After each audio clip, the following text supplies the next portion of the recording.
ਤੇ ਖੁਦਾਵੰਦ ਨੇ ਮੈਨੂੰ 18 ਸਾਲ ਦੇ ਬਾਅਦ ਬਲੈਸ ਕੀਤਾ ਤੇ ਭਾਈ ਤਾਰਕ ਦੀਆਂ ਦੁਆਵਾਂ ਦੇ ਵਸੀਲੇ ਦੇ ਨਾਲ ਕਿ ਮੈਂ ਬਿਲਕੁਲ ਮਾਯੂਸ ਹੋ ਚੁੱਕੀ ਸਾਂ ਤੇ ਮੈਂ ਖੁਦਾ ਦੇ ਘਰ ਦੇ ਵਿੱਚ ਰਹੀ ਖਾਸ ਰੱਖੀ ਸੀ ਕਿ ਖੁਦਾਵੰਦ ਮੈਨੂੰ ਬੇਟੀ ਜੈਸੀ ਬਰਕਤ ਦੇ ਤੇ ਖੁਦਾਵੰਦ ਨੇ ਮੈਨੂੰ ਬੇਟੀ ਜੈਸੀ ਬਰਕਤ ਵੀ ਦਿੱਤੀ। ਹਾਲੇਲੂਇਆ। ਮੈਂ ਖੁਦਾਵੰਦ ਦਾ ਬਹੁਤ ਸ਼ੁਕਰਗੁਜ਼ਾਰ ਹਾਂ। इस गवाही को सानू सीखने की सब तो मेन सब तो खास गल ईमान बड़ी पावर है, लेकिन जो ईमान कमज़ोर हो जाए फिर मौजूदा नहीं। आओ असी बाइबल से आयत पढ़ने ठीक है।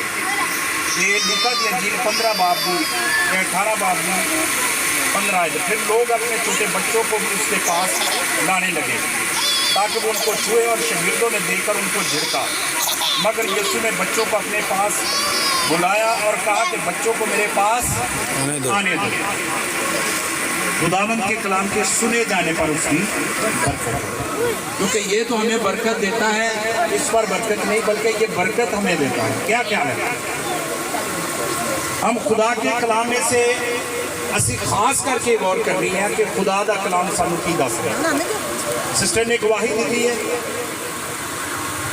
आज तो 5 दिन पहलों एक मौजूदा होर होया। पास्टर साहब पहलों एक पास्टर आए सी, उन्होंने दुआ की थी, उन्होंने क्या बेटा होगा बेटी होगी। दूसरे पास्टर आए, उन्होंने क्या बेटा होएगा बेटी होगी। 2 गया। तीसरा एक पास्टर अगले साल आया, उन्हें क्या जी की होएगा बेटा होएगा बेटी होगी। किन्नियां हो गई 3। मैनू कहते जी पास्टर साहब इस टाइम 3 बेटियां साड़ियां ते असी ख्वाहिश है साड़ी कि सानू खुदा बेटा देवे। मैं क्या मैं नहीं कुछ कहना नहीं, तुसी कापी लै गया चली जाओ तो लिखा मैं क्या आपके बेटे का नाम यस्सी होगा। लिखा तो है कापी करके बंद रख दो, जदों तुहानू खुदा बेटा देवेगा तुसी ये ना रख किस नूं बहाड़ा।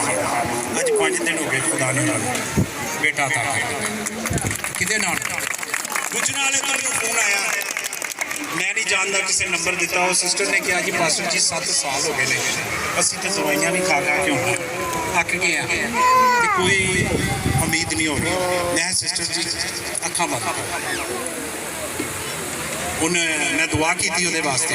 मैं क्या जी ना जरा जो दौन होएगा 4था महीना ना लिखा गया और खुदा ने उन्होंने बरकत दे दी। यानी ये छोटे मौजज़े ने यीशु वास्ते, लेकिन असी इंसान हाँ साढ़े वास्ते बहुत बड़ी है ब्लैसिंग। लेकिन जदों असी ना उम्मीद हो जाने तो फिर की होंदा है अबलीस खुश हो। अबलीस की चाहता है कि असी ना उम्मीद रहिए, असी मायूस रहिए, असी परेशान रहिए। लेकिन असी कलामे मुकद्दस च एक बड़ी जबरदस्त आयत पढ़ी है, उहदे च यीशु मसीह ने बच्चों के ताल्लुक नाल मैसेज दिता है। शागिर्दां दे अंदर एक तूफान बरपा होया है, शागिर्दां दे अंदर एक बड़े होने दा मगरूरी आ गई है और हर कोई शागिर्द कह रहा मैं बड़ा वां, दूसरा कह रहा मैं बड़ा वां।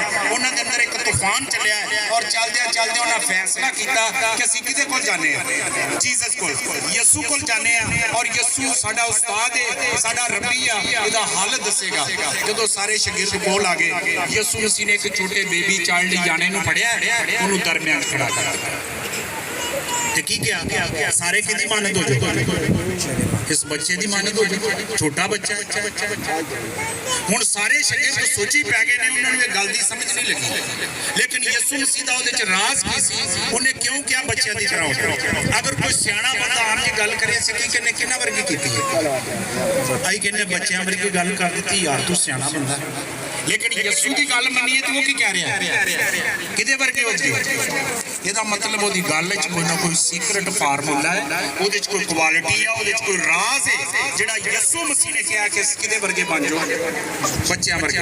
बच्चों 4 पॉइंट ने वो असीं बयान करने उहदे बाद दुआ करांगे। नंबर 1 बच्चे दे अंदर सब तो पहला किहड़ी क्वालिटी हुंदी आ, उहदे मंगण दा अंदाज की हुंदा। जदों दुनिया ते आंदा है वो किस तरह मंगदा, रो के मंगदा। यानी पहला बच्चे का तरीकाकार मंगण का की आ, रो के मंगना। और जब फर्स्ट टाइम रोंदा है माँ की कर दिया, अपने कपड़े छड़ दिया, अपने बर्तन छड़ दिया, अपना सारा काम छड़ के दौड़ के बच्चे नूं की कर दिया ਚੁੱਕ ਲੈਂਦੀ ਆ ਤੇ ਬੱਚੇ ਨੂੰ ਖੁਰਾਕ ਦਿੰਦੀ ਆ ਤੇ ਬੱਚਾ ਕੀ ਕਰਦਾ ਹੈ? ਖਾਮੋਸ਼ ਹੋ ਜਾਂਦਾ ਹੈ ਤੇ ਬੱਚਾ ਸਮਝ ਜਾਂਦਾ ਹੈ ਕਿ ਫਾਰਮੂਲਾ ਸਹੀ ਲੱਭ ਗਿਆ। ਕਿਹੜਾ? ਰੋਵੋ ਤੇ ਖੁਰਾਕ ਲੱਭਣੀ ਜੇ, ਵਰਨਾ ਖੁਰਾਕ ਨਹੀਂ ਲੱਭਣੀ। ਨੈਕਸਟ ਬੱਚਾ ਕੀ ਕਰਦਾ? ਜਦੋਂ ਭੁੱਖ ਲੱਗਦੀ ਉਹ ਕੰਮ ਚੁੱਕ ਦਿੰਦਾ। ਇੰਨਾ ਕੁ ਜ਼ੋਰ ਨਾਲ ਰੋਂਦੀ ਆ, ਮਾਂ ਗੁਆਂਢੀਆਂ ਵੱਲ ਵੀ ਗਈ ਤੇ ਦੌੜ ਕੇ ਆ ਜਾਂਦੀ ਆ, ਕਿਉਂਕਿ ਉਹਨੂੰ ਆਵਾਜ਼ ਉਹਦੇ ਕੰਨ 'ਚ ਪੈ ਗਈ, ਉਹਦਾ ਬੱਚਾ ਰੋ ਰਿਹਾ। ਬੱਚਾ ਕਹਿੰਦਾ ਹੈ ਇਹ ਤੇ ਬੜਾ ਹੀ ਫਾਰਮੂਲਾ ਅੱਛਾ ਮਿਲਿਆ। ਕਿਹੜਾ ਭਲਾ? ਰੋਵੋ ਖੁਰਾਕ ਮਿਲੇਗੀ। ਨੈਕਸਟ ਜ਼ੋਰ ਨਾਲ ਰੋ ਰਿਹਾ ਬੱਚਾ। ਨੈਕਸਟ ਬਹੁਤ ਰੋ ਰਿਹਾ, ਬਹੁਤ ਜ਼ਿਆਦਾ ਰੋ ਰਿਹਾ, ਔਰ ਰੋਂਦਿਆਂ ਰੋਂਦਿਆਂ ਮਾਂ ਆ ਕੇ ਉਹਨੂੰ ਖੁਰਾਕ ਦੇ ਰਹੀ, ਲੇਕਿਨ ਉਹ ਖੁਰਾਕ ਨਹੀਂ ਲੈ ਰਿਹਾ। ਕਿਉਂ ਨਹੀਂ ਲੈ ਰਿਹਾ? ਦੁੱਧ ਨਹੀਂ ਪੀ ਰਿਹਾ। ਇਸ ਲਈ ਮਾਂ ਸਮਝਦੀ ਆ ਕਿ ਇਹਨੂੰ ਮੈਂ ਖੁਰਾਕ ਦੇ ਰਹੀ ਆ, ਲੇਕਿਨ ਇਹ ਲੈ ਨਹੀਂ ਰਿਹਾ। ਉਹ ਕੀ ਕਰਦੀ ਆ? ਇੱਕ ਕੰਬਲ ਫੜਦੀ ਆ, ਉਹਦੇ ਵਿੱਚ ਲਪੇਟ ਦੇਣੀ।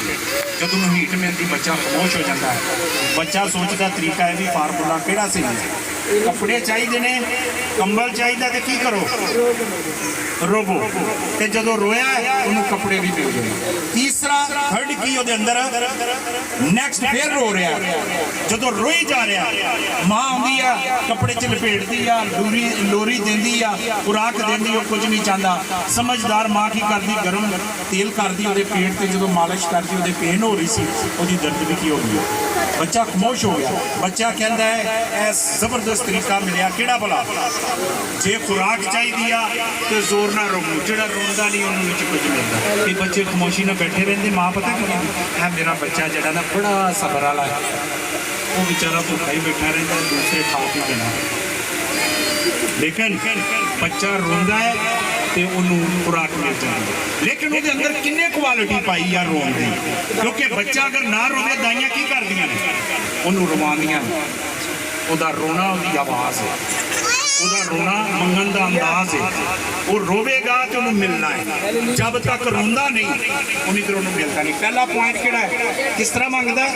ਰੋ ਕੇ। ਦੂਸਰਾ ਪੁਆਇੰਟ ਬੱਚੇ ਦੇ ਅੰਦਰ ਦੂਸਰਾ ਤਰੀਕਾ ਕੀ ਹੈ? ਉਹ ਇਹ ਫਾਰਮੂਲਾ ਕਾਰਗਰ, ਉਹਦਾ ਕਾਮਯਾਬ ਹੈ। ਉਹ ਕਾਫੀ ਦੇਰ ਤੱਕ ਅਪਲਾਈ ਕਰਦਾ ਰਹਿੰਦਾ, ਨਾਲੇ ਕੱਦ ਵੀ ਉਹਦਾ ਵੱਧਦਾ ਜਾਂਦਾ। ਉਹਨੂੰ ਤਰੀਕਾ ਮਿਲ ਗਿਆ। ਆਖਰਕਾਰ ਕੀ ਹੁੰਦਾ? ਜਦੋਂ ਗੱਲਾਂ ਬਾਤਾਂ ਕਰਨ ਡਿਆ, ਪਹਿਲਾਂ ਰੋਣ ਦਾ ਦੌਰ ਤੇ ਖਤਮ ਹੋ ਗਿਆ ਨਾ, ਉਹ ਦਰਵਾਜ਼ੇ 'ਚ ਖੜਾ ਹੋ ਕੇ ਨਾ ਪੈਸੇ ਮੰਗ ਰਿਹਾ, ਤੇ ਮਾਂ ਤੋਂ ਫੇਰ ਕੀ ਮੰਗ ਰਿਹਾ? ਪੈਸੇ। ਤੇ ਫਾਰਮੂਲਾ ਕਿਹੜਾ ਅਪਲਾਈ ਕਰ ਰਿਹਾ? ਰੋਣ ਵਾਲਾ। ਮਾਂ ਕੀ ਕਹਿੰਦੀ ਆ? ਉਹ ਕਹਿੰਦੇ, ਬਾਪ ਕਹਿੰਦਾ ਇਹਦਾ ਮੰਗਣ ਦਾ ਇਹੋ ਹੀ ਇਹਦੀ ਆਦਤ ਹੈ, ਰੋਣ ਦੀ ਇਹਨੂੰ ਨਹੀਂ ਦੇਣੀ। ਉਹ ਕਹਿੰਦਾ ਅੱਜ ਮੇਰਾ ਫਾਰਮੂਲਾ ਕੀ ਹੋ ਗਿਆ? ਉਹ ਤਰੀਕਾ ਚੇਂਜ ਕਰਦਾ, ਉਹ ਜ਼ਮੀਨ ਤੇ ਲੇਟਣਾ ਸ਼ੁਰੂ ਕਰਦਾ। ਜਦੋਂ ਖਾਕਸਾਰੀ 'ਚ ਬੈਠਦਾ ਹੈ ਤੇ ਫਿਰ ਬਾਪ ਕੀ ਕਹਿੰਦੇ ਨੇ? ਫੜਾ 50 ਰੁਪਏ, ਸਰਫ ਦਾ ਪੈਕਟ ਵੀ ਤੇ ਲੱਗਣਾ ਹੀ ਹੈ ਨਾ, ਇਹਨੂੰ ਪੈਸੇ ਦੇ। ਕਿੰਨੇ ਹੋ ਗਏ? ਦੂਸਰਾ ਉਹਦਾ ਕਿਹੜਾ? ਉਹਦੇ 'ਚ ਕੁਆਲਿਟੀ ਕਿਹੜੀ ਬੱਚੇ 'ਚ? ਕਿਸ ਤਰ੍ਹਾਂ ਮੰਗਦਾ? ਯਾਨੀ ਖਾਕਸਾਰੀ। ਇਹਨੂੰ ਖਾਕਸਾਰੀ ਦੇ ਨਾਲ ਅਸੀਂ ਤਸ਼ਬੀਹ ਦਿੰਦੇ ਹਾਂ। ਪਹਿਲਾ ਰੋਣਾ, ਦੂਸਰਾ ਖਾਕਸਾਰੀ, ਤੀਸਰੀ ਬੱਚੇ ਦੇ ਅੰਦਰ ਕੁਆਲਿਟੀ ਬੜੀ ਪਾਵਰਫੁਲ ਪਾਈ ਜਾਂਦੀ ਆ, ਜਿਹੜੀ ਕਿ ਯਿਸੂ ਮਸੀਹ ਸ਼ਾਗਿਰਦਾਂ ਨੂੰ ਅੱਜ ਸਿਖਾ ਰਿਹਾ ਹੈ ਕਿ ਉਹਦੇ ਅੰਦਰ ਸੁਲਾਹ ਪਾਈ ਜਾਂਦੀ ਹੈ। ਉਹਦੇ ਅੰਦਰ ਪੱਕੀਆਂ ਦੀਵਾਰਾਂ ਨਹੀਂ, ਉਹਦੇ ਅੰਦਰ ਕਰੋਧ ਨਹੀਂ, ਉਹਦੇ ਅੰਦਰ ਕਿਸੇ ਵਾਸਤੇ ਨਫ਼ਰਤ ਨਹੀਂ। ਉਹਨੇ ਕੋਈ ਨਾ ਕੋਈ ਐਸਾ ਪੁਰਾਣਾ ਖਮੀਰ ਇਕੱਠਾ ਨਹੀਂ ਕੀਤਾ, ਕਿਉਂਕਿ ਉਹ ਮਾਸੂਮ ਹੈ। ਉਹਦੇ ਦਿਲ 'ਚ ਮੁਹੱਬਤ ਹੈ ਸਾਰਿਆਂ ਵਾਸਤੇ। ਇਸ ਲਈ ਬੱਚੇ ਦੇ ਅੰਦਰ ਸੁਲਾਹ ਪਾਈ ਜਾਂਦੀ। ਬੱਚੇ ਬਾਹਰ ਝਗੜਨਗੇ, ਮਾਂ ਬਾਪ ਕਚਹਿਰੀ ਅਦਾਲਤ ਚਲੇ ਗਏ, ਬੱਚੇ ਫੇਰ ਕੀ ਕਰਨਗੇ? ਤੀਸਰਾ ਪੁਆਇੰਟ। ਤੇ ਚੌਥਾ ਕਿਹੜਾ ਹੈ? ਬੱਚੇ ਦੇ ਅੰਦਰ ਛੋਟਾਪਨ ਪਾਇਆ ਜਾਂਦਾ, ਬੱਚੇ ਦੇ ਅੰਦਰ ਗੁਨਾਹ ਨਹੀਂ, ਬਦੀ ਨਹੀਂ। ਔਰ ਇਸ ਲਈ ਯਿਸੂ ਮਸੀਹ ਨੇ ਕਿਹਾ है कि जड़ा बच्चे की मानद अपने आप को बनाएगा आसमान की बादशाही में, जो अपने आप को छोटा बनाएगा वो क्या किया जाएगा? बड़ा किया जाएगा। यानी आज असी 4 पॉइंट सीखे ने।